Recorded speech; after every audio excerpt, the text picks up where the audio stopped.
Hey welcome to my new blog. আজকে আমি শিবরাত্রির জন্য স্পেশাল, যেহেতু শিবরাত্রি, তো তাই জন্য আমি ব্লিঙ্কিট থেকে শিবরাত্রির জন্য কিছু একটা অর্ডার করেছি। তো সেটা আমি তোমাদের সাথে শেয়ার করতে চাই যে মানে আমি শিবরাত্রির স্পেশাল কি অর্ডার করেছি ব্লিঙ্কিট থেকে, তো সেটাই দেখাচ্ছি। তো এটা হচ্ছে বক্সটা, যেটা আমি ওই কভার থেকে বার করেছি। তো চলো খোলা যাক। তো ফাইনালি এটা আমি ওপেন করছি। তো শিবরাত্রি এবারে খুব ভালো দিনেই পড়েছে, মানডেতেই পড়েছে। খুলে দেখাচ্ছি আমি কি আছে,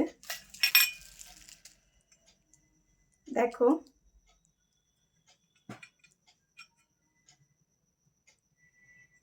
শিবলিঙ্গ, যার মধ্যে ওম লেখা আছে।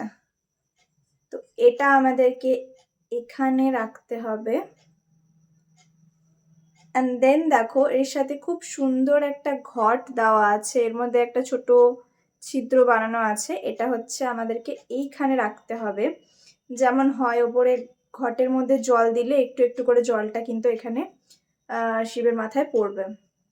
তো এই জিনিসটা ছোটোর মধ্যে খুব সুন্দর দেখতে। এটা সিংহাসনে রেখে পুজো করার জন্যই অ্যাকচুয়ালি। তো এটা আমার খুবই ভালো লেগেছে ব্লিঙ্কিটে। আর দেখো, শিবরাত্রি স্পেশাল এটা। মহাদেবের আমি অনেক বড় ভক্ত, তো আমার খুব পছন্দের একটা জিনিস হয়েছে, যেটা আমার খুবই মানে এইটা আসলে আমার খুব ইউনিক লেগেছে। যেটা মহাদেব সবাইকে যেন খুব খুব ভালো রাখে, সবাই খুব ভালো থেকো। আর মহাদেবের যখনই কোনো বিপদে পড়বে, মহাদেবের নাম নেবে, একদম সব বিপদ কেটে যাবে। যেমন আমিও কোনো বিপদে পড়লে আগে মহাদেবের নাম নিই, তো আমার মনে হয় সব বাধা দূর হয়ে যায়। হর হর মহাদেব।